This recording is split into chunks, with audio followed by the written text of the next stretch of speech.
मैं हूँ राधा तिवारी। गंगा सागर साहित्य चैनल में आपका स्वागत है। मैं आज लेकर आई हूँ बहुत ही महत्वपूर्ण कहानी जो यूजीसी नेट के सिलेबस में लगी है, पिता कहानी।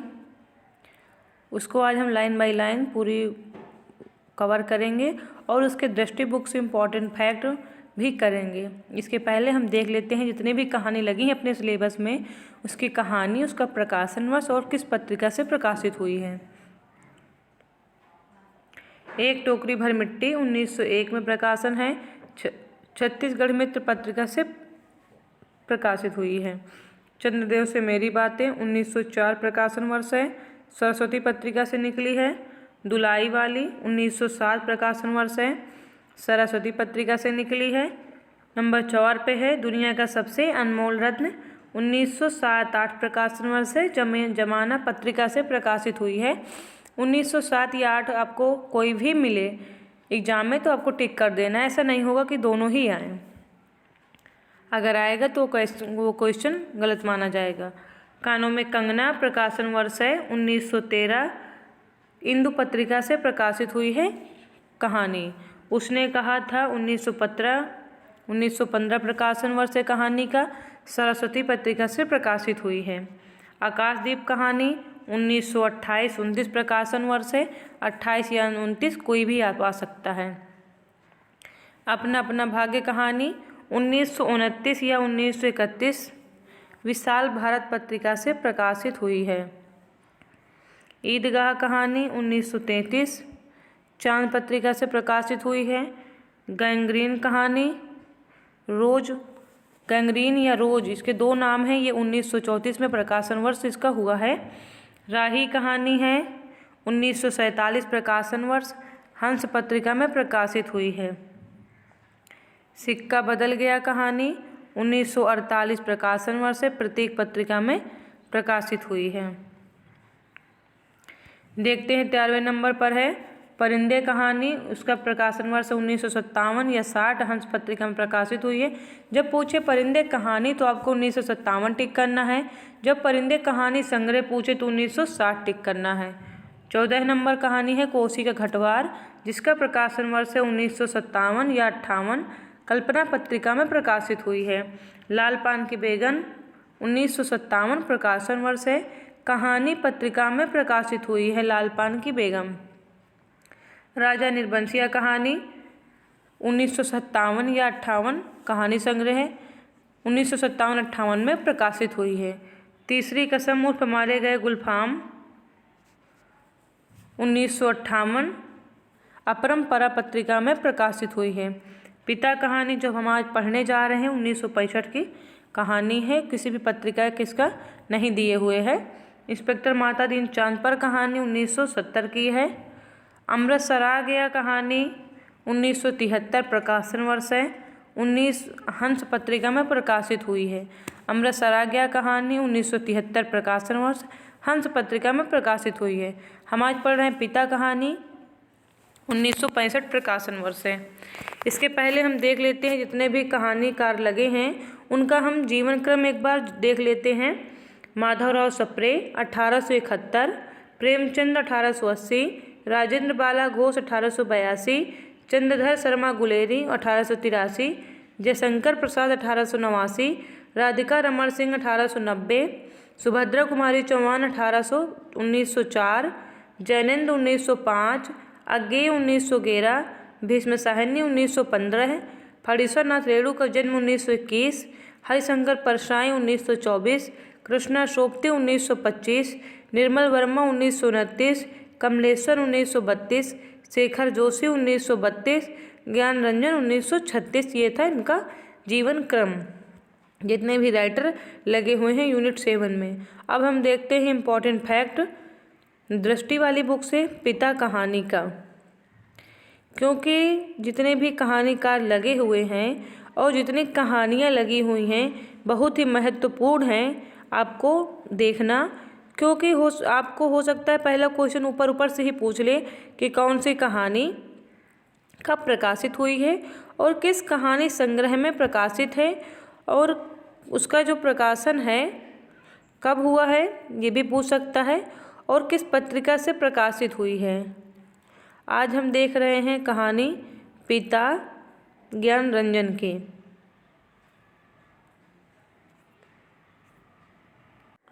देखते हैं दृष्टि से इम्पोर्टेंट फैक्ट। पिता जो है कहानी भैंस के इधर उधर कहानी संग्रह में प्रकाशित है। इसमें 1968 दिए हुए हैं। इससे पीछे हम क्या देख के आए हैं एक बार कंफर्म कर लेते हैं प्रकाशन वर्ष।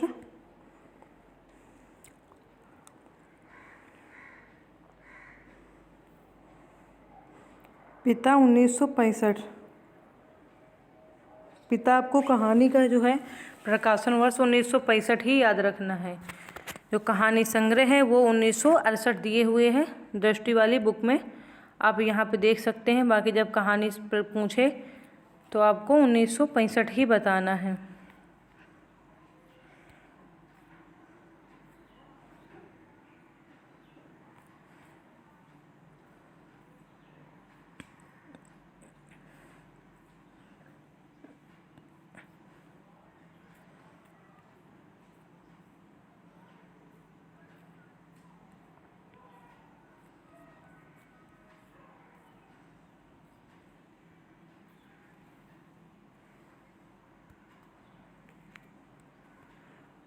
जो संग्रह है भैंस के इधर उधर, उसमें और कौन कौन सी कहानी है? दीवा स्वप्नी, कलह, खलनायिका और बारूद की फूल, आत्महत्या, सीमाएं, भैंस के इधर उधर, शेष होते हुए, पिता, एक नमूना, सार्थक दिन, दिलचस्पी, छलावा, संबंध। भैंस के इधर उधर कहानी संग्रह में कौन कौन सी कहानी लगी पूछ सकता है। दीवा स्वप्नी, कलह, खलनायिका और बारूद की फूल, आत्महत्या, सीमाएं, भैंस के इधर उधर, शेष होते हुए, पिता, एक नमूना, सार्थक दिन, दिलचस्पी, छलावा, संबंध।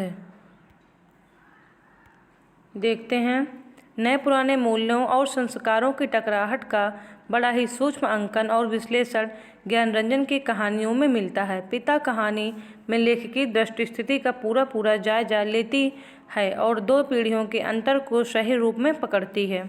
आधुनिक मध्यवर्गीय परिवारों में पीढ़ीगत संघर्ष एवं द्वंद्व का चित्रण किया गया है। कुछ समीक्षक पिता विरोधी कहानी मानते हैं। गर्मी का प्रतीकात्मक प्रयोग किया गया है। धूमनगंज स्थान का उल्लेख है और खुलदाबाद।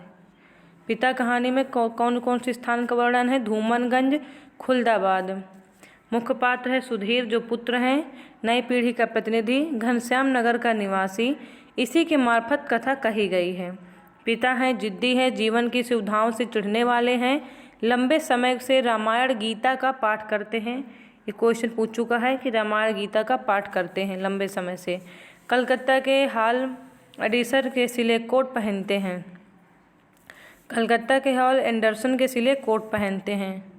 गौड़ पात्र हैं देवा सुधीर की पत्नी, कप्तान सुधीर का भाई जो वायुसेना में कार्यरत है, बहन का यूनिवर्सिटी का खर्चा वहन करता है। दादा भाई धीरे धीरे सबके लिए सुविधाएं जुटाते रहेंगे, लेकिन खुद उसमें नहीं या कम से कम शामिल होंगे।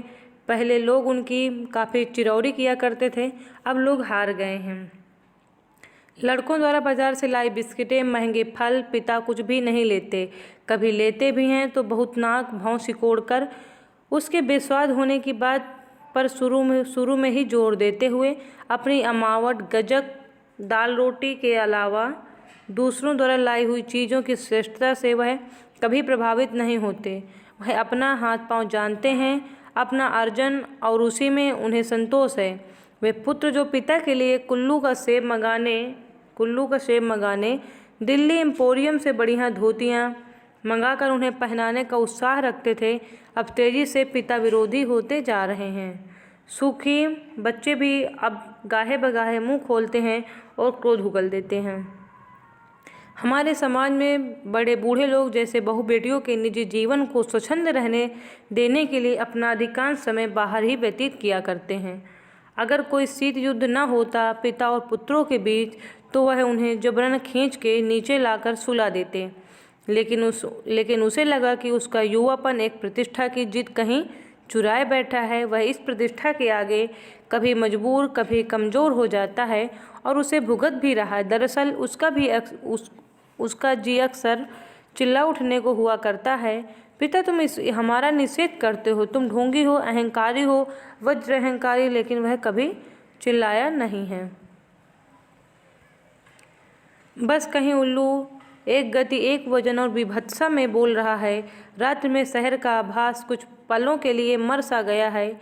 उसको उम्मीद हुई कि किसी भी समय दूर या पास से कोई आवाज़ अकस्मात उठ आएगी, घड़ी टनटना जाएगी या किसी दौड़ती हुई ट्रक का तेज लंबा हॉर्न बज उठेगा और शहर का मरा हुआ आभास पुनः जीवित हो जाएगा। पूरा शहर कभी नहीं सोता या मरता। बहुत से सोते हुए जान पड़ने वाले भी संक्षिप्त ध्वनियों के साथ या लगभग ध्वनिहीनता के बीच जगे होते हैं। रात काफ़ी बीत चुकी है और इस समय यह सब सोचना सिवाय सोने के कितना निरर्थक है। इस विचार से कि पिता सो गए होंगे उसे परम शांति मिली और लगा कि अब वह भी सो सकेगा। अब हम देखते हैं कहानी लाइन बाय लाइन। हम दृष्टि बुक से कवर कर लिए हैं। लाइन बाय लाइन हम कहानी पढ़ लेते हैं एक बार, जिनका मैं सिर्फ वाचन कर पाऊँगी क्योंकि उसमें अंडरलाइन करने का ऑप्शन नहीं है, वो साइट नहीं देती है।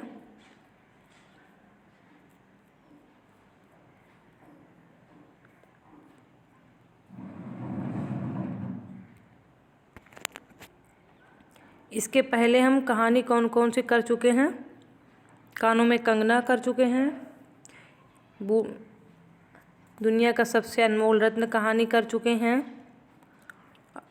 आज हम कर रहे हैं पिता कहानी का वाचन। ध्यान से सुनिएगा। उसने अपने बिस्तरे का अंदाज लेने के लिए मात्र आध पल को बिजली जलाई। बिस्तरे फर्श पर बिछे हुए थे। उसकी स्त्री ने सोते सोते ही बड़बड़ाया, आ गए, और बच्चे की तरफ करवट लेकर चुप हो गई। लेट जाने पर उसे एक बड़ी डकार आती मालूम पड़ी, लेकिन उसने डकार नहीं ली। उसे लगा कि ऐसा करने से उस चुप्पी से खलखल पड़ जाएगा जो चारों तरफ भरी है, और काफ़ी रात गए, ऐसा होना उचित नहीं है। अभी घनश्याम नगर के मकानों के लंबे सिलसिलों के किनारे किनारे सवारी गाड़ी धड़धड़ाती हुई गुजरी। थोड़ी देर तक एक बहुत साफ भागता हुआ शोर होता रहा। सर्दियों में जब यह गाड़ी गुजरती है तब लोग एक प्रहर की खासी नींद ले चुके होते हैं। गर्मियों में 11:30 का कोई विशेष मतलब नहीं होता। यूँ उसके घर में सभी जल्दी सोया करते, जल्दी खाया और जल्दी उठा करते। आज बेहद गर्मी है। रास्ते भर उसे जितने लोग मिले उन सब ने उसे गर्म और बेचैन कर देने वाले मौसम की ही बात की। कपड़ों की फजीहत हो गई, बदहवासी, चिपचिपाहट और थकान है। अभी जब सवारी गाड़ी शोर करती हुई गुजरी तो उसे ऐसा नहीं लगा कि नींद लगते लगते टूट गई हो, जैसा झाड़ू में प्रायः लगता है, बल्कि यूँ लगा कि अगर सोने की चेष्टा शुरू नहीं की गई तो सचमुच देर हो जाएगी। उसने जमुहाई ली। पंखे की हवा बहुत गर्म थी और वह पुराना होने की वजह से चिढ़ाती सी आवाज़ भी कर रहा है। उसको लगा दूसरे कमरे में भी लोग शायद उसकी ही तरह जम्हाइयाँ ले रहे होंगे, लेकिन दूसरे कमरे में के पंखे पुराने नहीं हैं। उसने सोचना बंद करके अन्य कमरों की आहट लेनी चाहिए। उसे कोई बहुत मासूम सी ध्वनि भी 1-1.5 मिनट तक सुनाई दी, जो सन्नाटे में काफ़ी तेज होकर आ सकती हो। तभी पिता की चारपाई बाहर चरमराई। वह किसी आहट से उठे होंगे। उन्होंने डांट कर उस बिल्ली का रोना चुप कराया जो शुरू हो गया था। बिल्ली थोड़ी देर चुप रहकर फिर रोने लगी। अब पिता ने डंडे को गज पर कई बार पटका और उस दिशा की तरफ खदेड़ने वाले ढंग से दौड़े जिधर से रोना आ रहा था और हट हट चिल्लाए। जब वह घूम फिर कर लौट रहा था तो पिता अपना बिस्तर बाहर लगाकर बैठे थे। कनखी से उसने उन्हें अपनी गंजी से पीठ का पसीना रगड़ते हुए देखा और बचता हुआ वह घर के अंदर दाखिल हो गया। उसे लगा कि पिता को गर्मी की वजह से नींद नहीं आ रही है, लेकिन उसे इस स्थिति से रोष हुआ।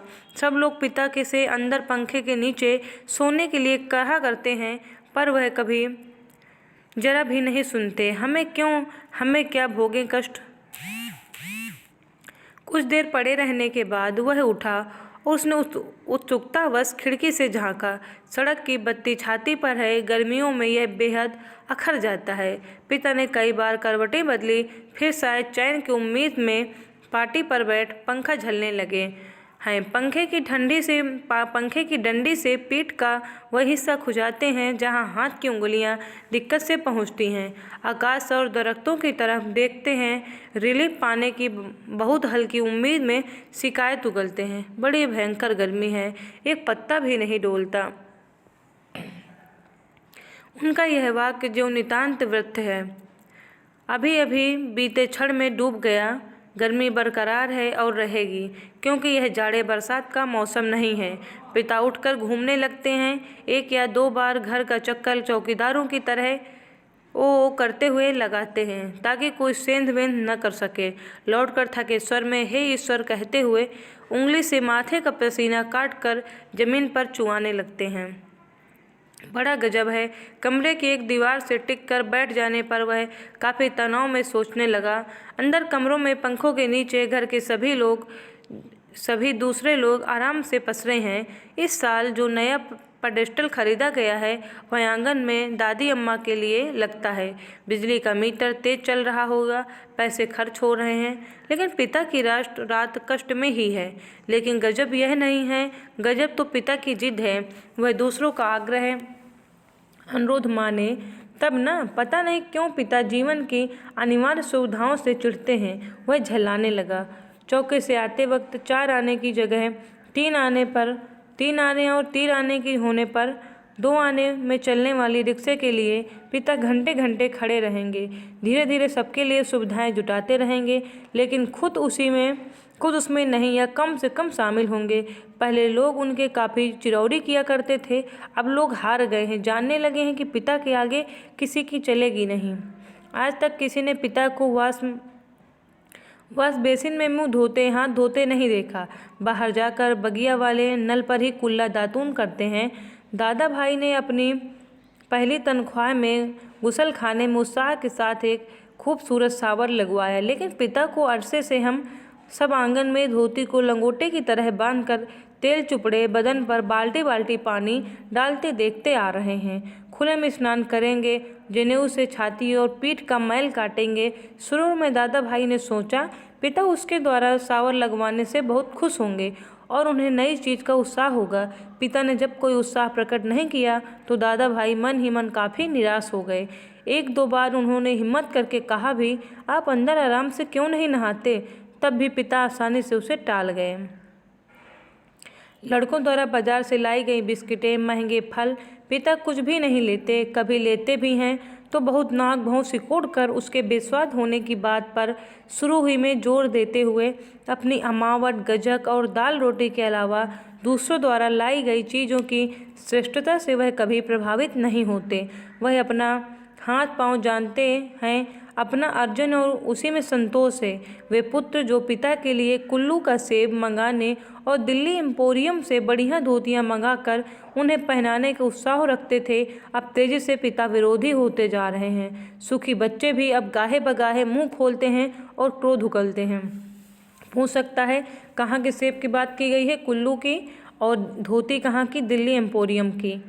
लद्द लद्द बाहर आम के 2 सीकड़ों के लगभग एक साथ गिरने की आवाज़ आई। वह जानता है पिता आवाज़ से स्थान साधने की कोशिश करेंगे। टटोलते टटोलते अंधेरे में आम खोजेंगे और खाली गमले में इकट्ठा करते जाएंगे। शायद ही रात में 1-2 आम उससे चूक जाते हैं, ढूंढने पर नहीं मिलते, जिनको सुबह पा जाने के संबंध में उन्हें रात भर संदेश होता रहेगा।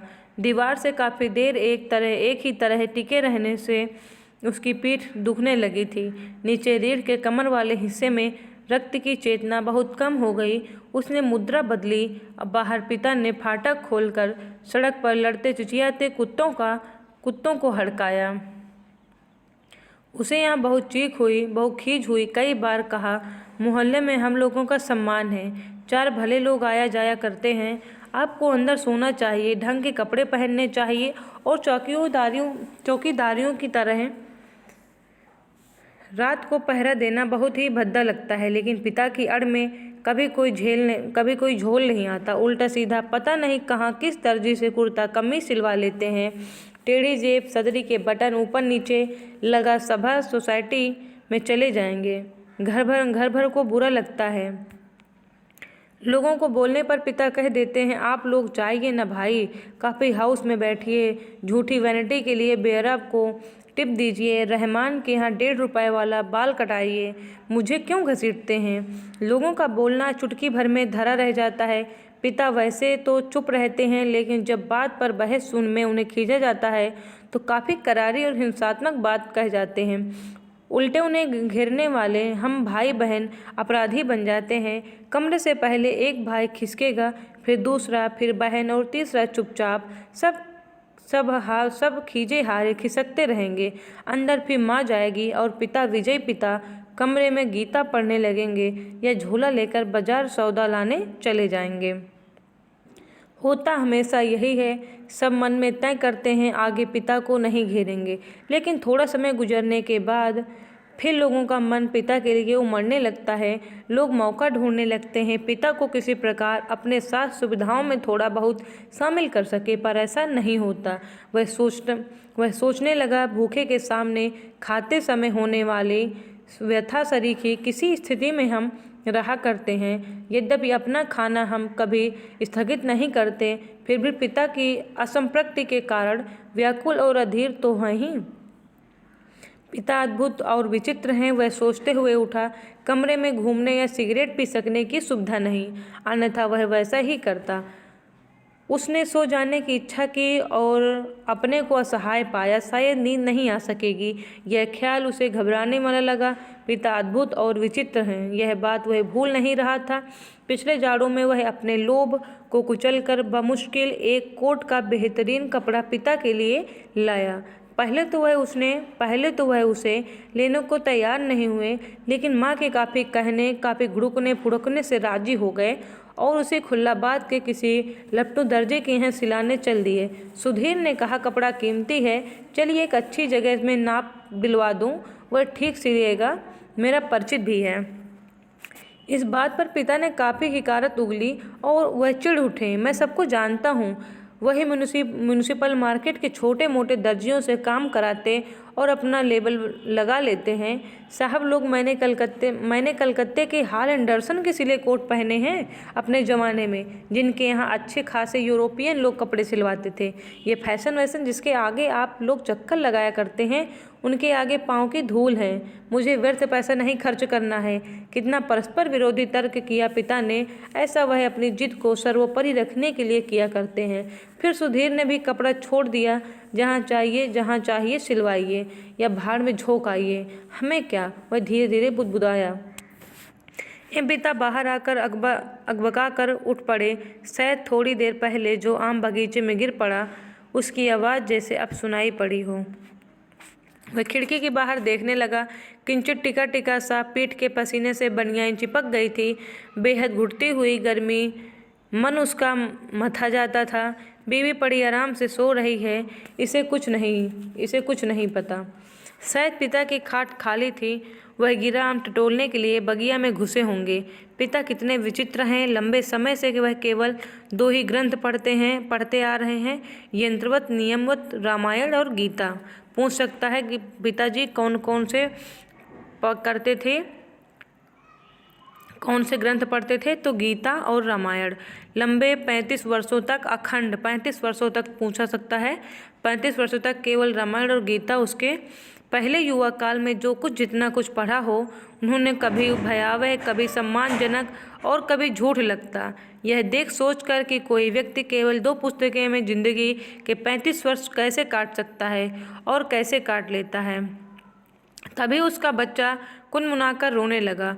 उसने तापाक से खिड़की छोड़ी और अपने बिस्तर पर झूठ मूठ सो गया।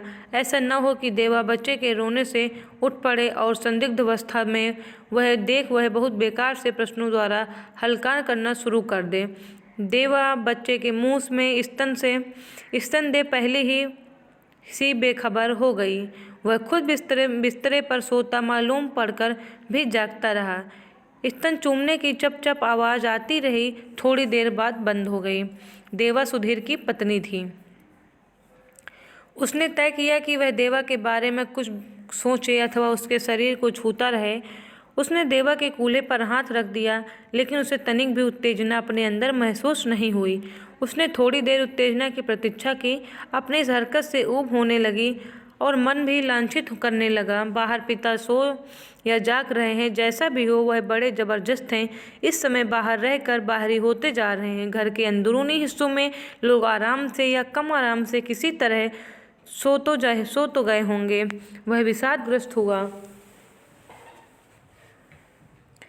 और अनुभव करने लगा, हमारे समाज में बड़े बूढ़े लोग जैसे बहू बेटियों के निजी जीवन को स्वच्छंद रहने देने के लिए अपना अधिकांश समय बाहरी व्यतीत किया करते हैं। क्या पिता ने भी वैसा ही करना तो नहीं शुरू कर दिया? उसे पिता के बूढ़ेपन का ख्याल आने पर सिहरन हुई। फिर उसने दृढ़ता से सोचा, पिता अभी बूढ़े नहीं हुए हैं, उन्हें प्रतिक्षण हमारे साथ साथ जीवित रहना चाहिए। भरसक पुरानी जीवन व्यवस्था कितनी कठोर थी।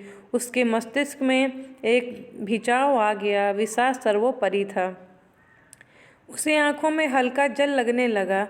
अगर कोई शीत युद्ध न होता पिता और पुत्रों के बीच, तो वह उन्हें जबरन खींच के नीचे लाकर सुला देता। लेकिन उसे लगा कि उसका युवापन एक प्रतिष्ठा की जिद कहीं चुराए बैठा है। वह इस प्रतिष्ठा के आगे कभी बहुत मजबूर, कभी कमज़ोर हो जाता है और उसे भुगत भी रहा है। दरअसल उसका जी अक्सर चिल्ला उठने को हुआ, पिता तुम हमारा निषेध करते हो, तुम ढोंगी हो, अहंकारी हो, वज्र अहंकारी। लेकिन वह कभी चिल्लाया नहीं। उसका चिल्ला सकना मुमकिन भी नहीं था। वह अनुभव करता था उसके सामने जिंदगी पड़ी है और पिता पर इस तरह चिल्लाने में उसका नुकसान हो सकता है। उसको लगा पिता लगातार विजयी हैं, कठोर हैं, तो क्या उन्होंने पुत्रों के सामने अपने को कभी पसारा नहीं? लगता है दीवारों पर भी पसीना चूहा उठा है, आया है खुद को छुरा भोंक देने या दीवार पर सिर पटकने या सोती बीवी के साथ पाशविक हो जाने का ढोंग सोचने के बाद भी गर्मी की बेचैनी नहीं कटी। उसने ईश्वर को बुदबुदाना चाहा, लेकिन वैसा नहीं किया। केवल हल्के हल्के हाथ के पंजों से सिर के बालों को दबोचकर वह रह गया। मौसम की गर्मी से कहीं अधिक प्रबल पिता है। उसके सामने एक घटना मजबूती से टंग गई। उसने घटना को मन में दोहराया। वायुसेना में नौकरी करने वाला उसका कप्तान भाई बहन के यूनिवर्सिटी के खर्चे के लिए 10 वर्ष तक 50 रुपये महीना भेजता रहा था। जो भाई है छोटा, वो क्या है, वायुसेना में है, कप्तान है। वो बहन के यूनिवर्सिटी खर्चे के लिए 10 वर्ष तक 50 रुपये महीना भेजता रहा था। एक बार अकस्मात कप्तान भाई होली अवकाश मनाने घर आ गया। पिता ने उनके हाथ में उसके नाम की 1200 रुपये वाली एक पासबुक थमा दी। कितने रुपए वाली? 1200 रुपये की पासबुक थमा दी। सबको यह बड़ा आकस्मिक लगा। कप्तान भाई को हैरत हुई और हल्की खुशी भी। एक काफ़ी रुपए मिल गए, लेकिन इस बात से उसे दुख और पराजय का भी भान हुआ। उसने अपने को छोटा महसूस किया। 2 वर्ष तक बहन के लिए उसने जो थोड़ा बहुत किया, वह सब एक पल में घटकर नगण्य हो गया। फिर भी वह अनुभव कर रहा था, कप्तान भाई ज़्यादा सोचते नहीं, खिलाड़ी तबीयत के हैं, यान की तरह चुटकी में धरती छोड़ देते हैं। कितने मस्त हैं कप्तान भाई। उसे लगा पिता एक बुलंद भीमकाय दरवाजे की तरह खड़े हैं, जिससे टकरा कर हम सब निहायत पिद्दी हैं और दयनीय होते जा रहे हैं। इस घटना को याद करके और पिता के प्रति खिन्न हो जाने पर भी उसने चाहा कि वह खिड़की से पिता को अंदर आकर सो रहने के लिए आग्रहपूर्वक कहे, लेकिन वह ऐसा नहीं कर सका। वह असंतोष और सहानुभूति दोनों के बीच असंतुलित भटकता रहा। न लोको सेट से उठती इंजनों की सटिंग ध्वनि, न कंक्रीट की गैंट्रंक पर से होकर आती धूमनगंज की ओर इक्के दुक्के लौटते इक्कों के घोड़ों की टापें, न झड़कते हुए कुत्तों की भौंक भाग। बस कहीं उल्लू एक गत एक वजन और विभत्सा में बोल रहा है।